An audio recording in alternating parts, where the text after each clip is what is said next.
کیونکہ ہمارے معاشرے میں یہ بات بھی عام ہے کہ کچھ لوگ پروفیشنل ہوتے ہیں استخارہ کرنے والے، کہ لوگ ان کے پاس جاتے ہیں اور کہتے ہیں کہ اچھا یہ لڑکے کا نام ہے، یہ لڑکی کا نام ہے، آپ اس کے بارے میں بتائیے کہ یہ رشتہ کامیاب رہے گا یا نہیں رہے گا.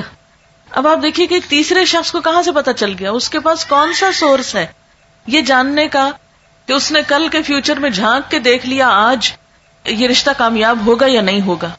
ایسی چیزیں بھی انسان کے لیے توہمات کے دروازے کھولتی ہیں اور اس کے لیے پریشانیوں کا سبب بنتی ہیں، اور ایسی چیزوں پر بھی یقین نہیں کرنا چاہیے کیونکہ اللہ کے سوا غیب کا علم کسی کو نہیں. اچھا، پھر بعض لوگ یہ کہتے ہیں کہ کسی اور کو کہتے ہیں کہ تم میرے لیے استخارہ کر کے دو. اب آپ دیکھیے استخارے کی دعا میں لکھا ہے یا اللہ اگر یہ بات میرے لیے اچھی ہے تو تو کر دے. اب اگر کوئی آپ کے لیے استخارہ کر رہا ہے تو وہ کیا پڑھے گا کہ میرے لیے اچھی ہے تو کر دے، یا زیادہ زیادہ یہ کہے گا یا اللہ اس کے لیے اگر اچھی ہے تو کر دے. اچھا، بعض لوگ استخارے کے ساتھ خواب کو لازم کر دیتے ہیں. وہ کہتے ہیں استخارہ اور خواب لازم و ملزوم چیز ہے. اکثر لوگوں کو کہا جاتا ہے استخارہ کر لیں تو پھر وہ کہتے ہیں اتنے دن استخارہ کیا ہمیں تو کوئی خواب نہیں آیا ابھی تک. ہمیں بہت سے لوگ اس پہ پریشان ہوتے رہتے ہیں، ہمیں نہیں سمجھ آتی، کوئی خواب نہیں آیا ابھی تک ہمیں. یاد رکھیے کہ قرآن اور سنت کی روشنی میں استخارے کے لیے خواب کا آنا کوئی ضروری نہیں ہے. وہ سمپلی کیا ہے، ایک دعا ہے، یا اللہ اگر یہ کام اچھا ہے تو مبارک ہو جائے، آسان ہو، نہیں اچھا تو اس کو ہٹا دے، دور کر دے مجھ سے. اگر آپ کی دعا قبول ہو گئی تو اس کام میں اگر بہتری ہوئی تو ہو جائے گا، اور اگر ہو گیا تو وہ مبارک ثابت ہو گیا، اور اگر بہتری نہیں تو وہ بات بننے ہی نہیں پائے گی. تو استخارہ نہ تو نکالا جاتا ہے اور نہ ہی نکلوایا جاتا ہے، استخارہ تو کیا جاتا ہے. اور استخارے کا مطلب کیا ہوتا ہے؟ خیر کی دعا مانگنا.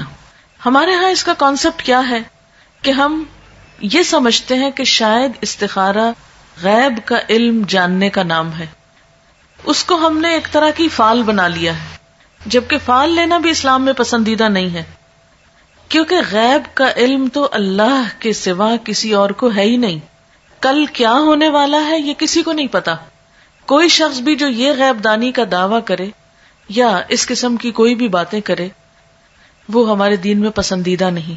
اسی لیے ہمیں کسی نجومی کے پاس جانے سے منع کیا ہے، ہاتھ دکھانے سے منع کیا ہے، چھپی باتیں معلوم کرانے سے اور ذائچے بنوانے سے منع کیا گیا ہے، کیونکہ یہ ساری چیزیں انسان کے لیے نقصان دہ ہوتی. انسان توہمات کا شکار ہو جاتا ہے، انسان کوئی ڈیسیژن نہیں لے پاتا. اسی لیے ہمارے دین میں ایسی کوئی چیز نہیں کہ کالی بلی آگے نظر آ گئی راستے میں تو یہ منحوس ہے، یا کوا بول پڑا تو کوئی آ جائے گا، یا جوتی الٹ گئی تو کچھ ہو جائے گا. یہ چھوٹی چھوٹی چیزیں جو ہمارے معاشرے میں ہر کلچر میں کچھ نہ کچھ ایسی باتیں عام ہوتی ہیں کہ صبح سویرے اگر فلاں شخص سے ملاقات ہو گئی تو یہ میرے لیے اچھا نہیں.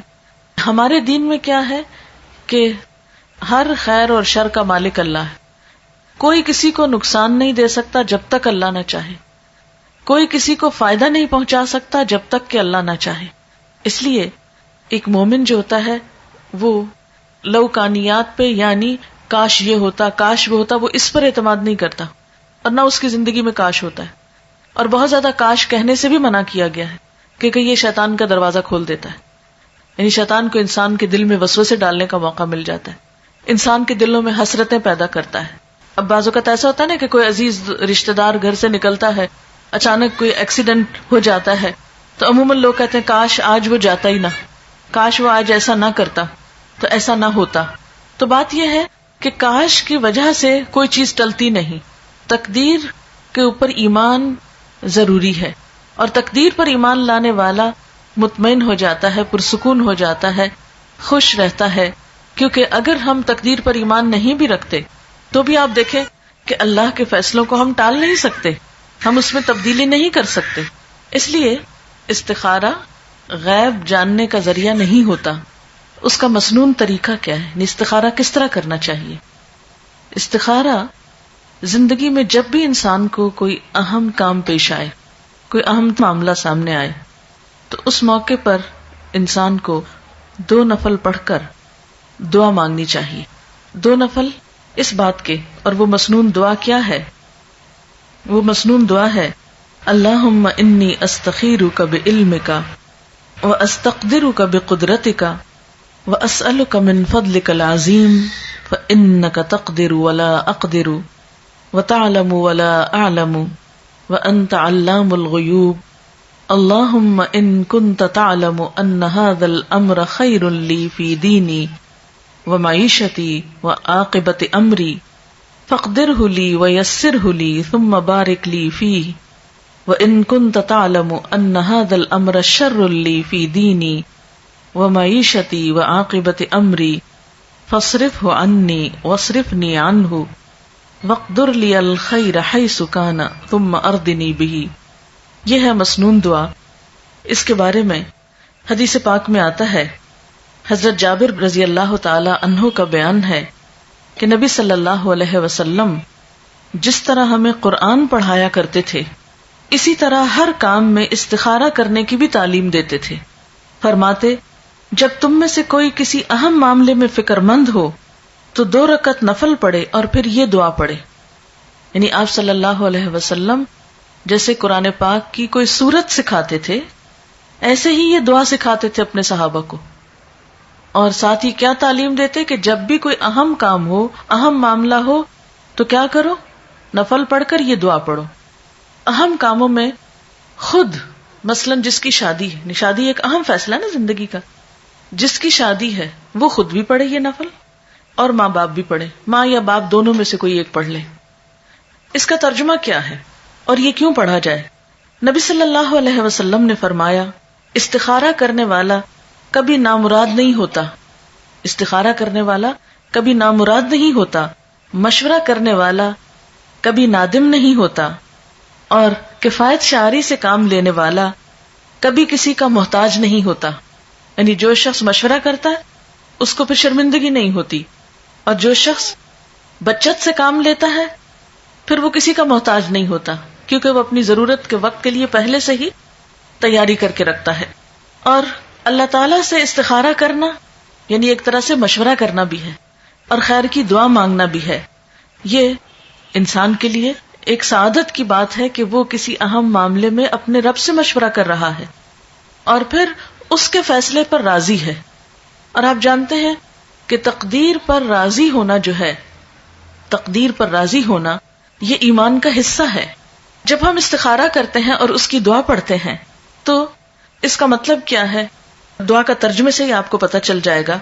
ترجمہ ہے، خدایا میں تجھ سے تیرے علم کے واسطے سے خیر کا طلبگار ہوں، تیری قدرت کے ذریعے تجھ سے تیرے عظیم فضل کا سوال کرتا ہوں، اس لیے کہ تو قدرت والا ہے اور مجھے ذرا قدرت نہیں، تو علم والا ہے مجھے علم نہیں، تو غیب کی ساری باتوں کو خوب جانتا ہے۔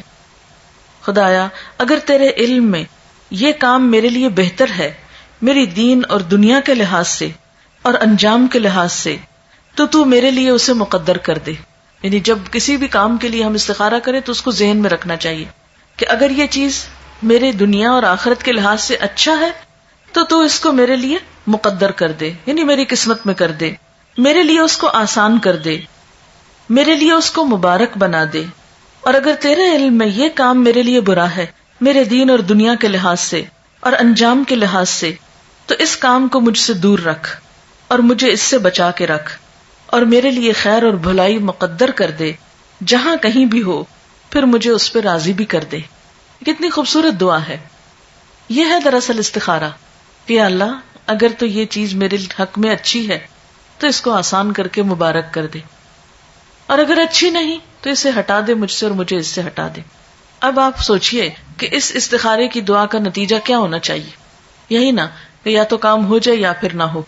اگر ہو جائے تو پہلے سے ہی ہم نے دعا مانگ لی کہ یا اللہ اب یہ ہمارے لیے بہت اچھا ثابت ہو، اور اگر نہیں ہوتا تو بھی ہمیں اس پہ راضی ہو جانا چاہیے، تسلی ہونی چاہیے کہ اللہ کو منظور نہیں اور اس میں ضرور ہمارے لیے کوئی بہتری ہے کہ اس کام کے ہونے کا سبب نہیں بنا۔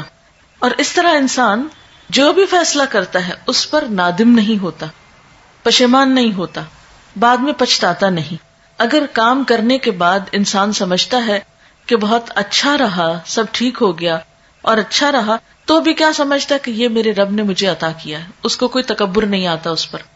اور اگر کام ہو جاتا ہے اور بعد میں دیکھتا کہ اس کا نتیجہ اچھا نہیں نکلا تو بھی اس میں ندامت نہیں ہوتی کہ میں نے تو اللہ سے دعا کی تھی، اگر پھر بھی ٹھیک نہیں ہوا تو اس میں بھی ضرور میرے لیے کوئی سبق ہوگا، کیونکہ قرآن پاک میں یہ بھی آتا ہے نا، عسیٰ ان تحبوا شیئا وہو شر لکم وعسى ان تکرہوا شیئا وہو خیر لکم. ہو سکتا ہے کہ ایک چیز تمہیں بہت پسند ہو اور وہی تمہارے لیے اچھی نہ ہو، اور یہ بھی ہو سکتا ہے کہ ایک چیز تمہیں بالکل اچھی نہ لگتی ہو، تمہارے دل کو نہ بھاتی ہو، اور اس میں تمہارے لیے بہت بڑی بھلائی ہو. اس لیے آپ صلی اللہ علیہ وسلم نے کیا فرمایا کہ استخارہ کرنے والا کبھی نامراد نہیں ہوتا. اچھا، اب آپ دیکھیے کہ جیسا کہ آپ صلی اللہ علیہ وسلم نے فرمایا ہے کہ خدا سے استخارہ کرنا اولاد آدم کے لیے سعادت کا باعث ہے. تقدیر پہ راضی ہو جانا بھی اولاد آدم کے لیے سعادت یعنی خوش قسمتی کی بات ہے، اور انسان کی بدبختی یہ ہے کہ وہ اللہ سے استخارہ نہ کرے اور خدا کی قضا پر یعنی تقدیر پر ناخوش ہو. یہ بدبختی کی بات ہے. اچھا، یہ ہے استخارے کی روح اور یہ ہے اس کی جسٹ.